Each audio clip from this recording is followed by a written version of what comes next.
One of the fun parts of my jobs in Svat is when I do challah bakes, and there could be a kid coming in with very little Jewish education, and a lot of the basics that I'm teaching are novelties, and it's really a pleasure to get to teach it. But then when we get to the part of actually saying the blessing of taking challah, and the girl who I call on or ask who wants to volunteer to take challah, they're like, I don't know the prayer, but I'm like, I bet you know the beginning, and the classic of "Blessed are you, Lord our God." And I'm going to say the full name of God for teaching purposes here. Blessed are you, Baruch atah Adonai. And after that, like, people usually need help with the blessing.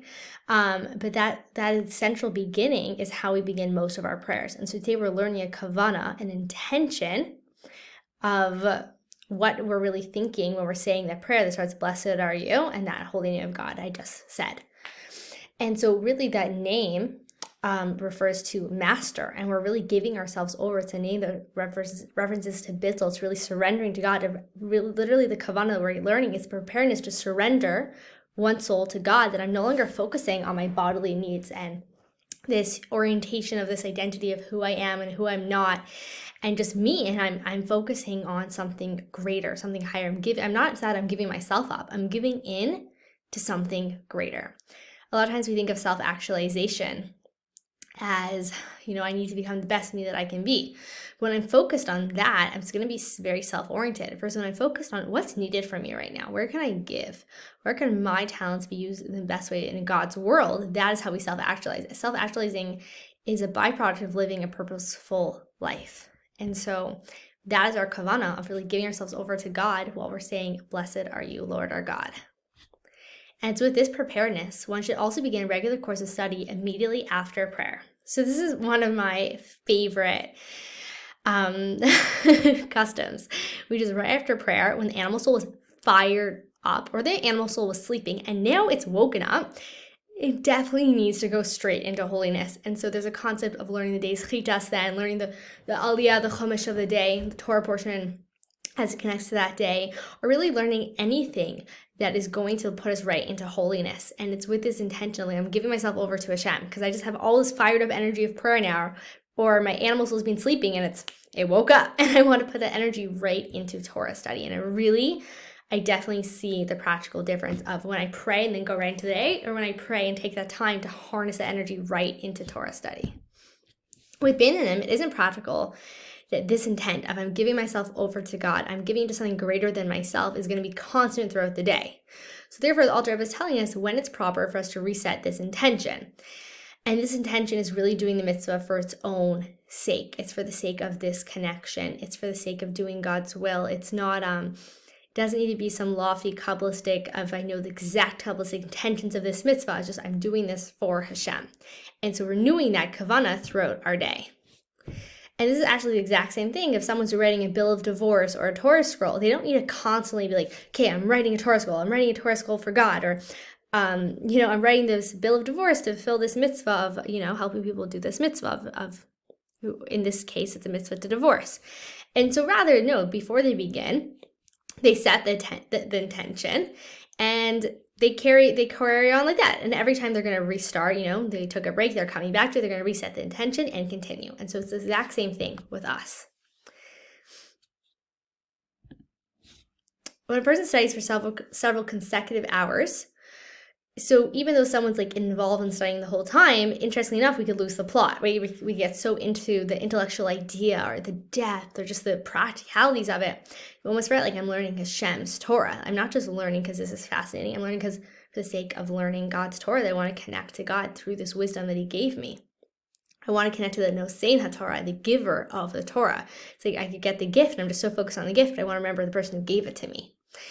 And so during the different 12-hourly hourly intervals, right, the 24-hour different intervals, that is the time to reset the intention. So every hour of one's learning, one should reset the intention. I'm learning to connect to God. I'm learning to give my soul over to God, to really fully immerse myself, to merge my wisdom with God's wisdom. I'm open to something greater and higher flowing through me here. So interestingly enough, in every hour of the day, there is a different permutation of God's name. So we've looked at God's name, Yud and He and Vav and He, and that's the one that we pronounce the way I said the sacred name of God before. English translated as Lord, but it's beyond that. It's God as He was, is, and will be, completely omnipresent. Wah! And so there's 4 letters, Yud and He and Vav and He. And so therefore you're going to have these different 12 permutations of the different ways that they can be expressed. So also in the different months of the year. Right now we're in Chodesh Nissan. So that's the time of year where God's name is spelled very straightforward, Yud and He and Vav and He, the way it's supposed to be. Every other month of the year, it's different. And that's why in Nissan we can really have these straight miracles, like the splitting of the sea and leaving of Egypt, and the miracles in our own life in a very straight way. Versus in other months, they come in with different permutations. So Vav and He, could be switched, or the He and the Vav, like there's the different ways of doing it. So every hour, a different mafarish, a different permutation of God's name is being expressed. And therefore, we want to reconnect with God on that hourly interval, and therefore we're reconnecting also with the energy of that hour. Cool story. When the Alter Rebbe was imprisoned for his works, his very important works in this world, and he was in prison, and basically what they wanted to do was they wanted to confuse him, to mess with him. And so they'd serve him breakfast at night, or they wake him up in the middle of the night and pretend that it's daytime, things like that. At one point they came in and said, "Get up, it's morning, it's pitch black in this cell." And he said, "No, it's not, it's the middle of the night." Like, "How do you know that?" And the Alter Rebbe said the exact time that it was. And he said, "Because I can see the name of God that's permeating in this hour." He had a spiritual clock at all times, and they realized who they were dealing with, and they could not mess with this person. It's not your average individual. As a divine life force animates the world, alternatively advancing and retreating, it's first drawn into this world and returns to its source in the highest spiritual worlds. Each hour then, the creative life force of the previous hour returns to its source, together with all the Torah and good deeds of those who dwell here below.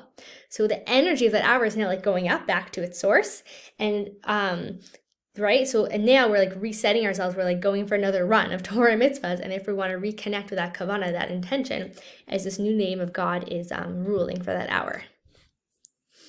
So each of the 12 hours of the day, there rules one of the 12 combinations of the letters that form the 4-letter name of God, Yud and He and Vav and He. And during the nighttime, because I might be thinking, Kate, there's 24 hours in this day.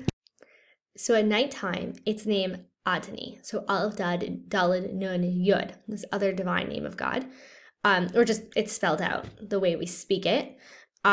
Rules at night. And so there's also, as you've noticed, there's different energy at night versus during day. And certain artists can only write or paint or make new music at 2 a.m. in the morning. There's certain things to different hours. There's the energy of the morning, there's the energy of the afternoon, and all of these things are very real. And the reason they're so unique is because of the divine name and the divine permutation that is emanating at that hour. Thank you for taking the time to explore today's Tanya together.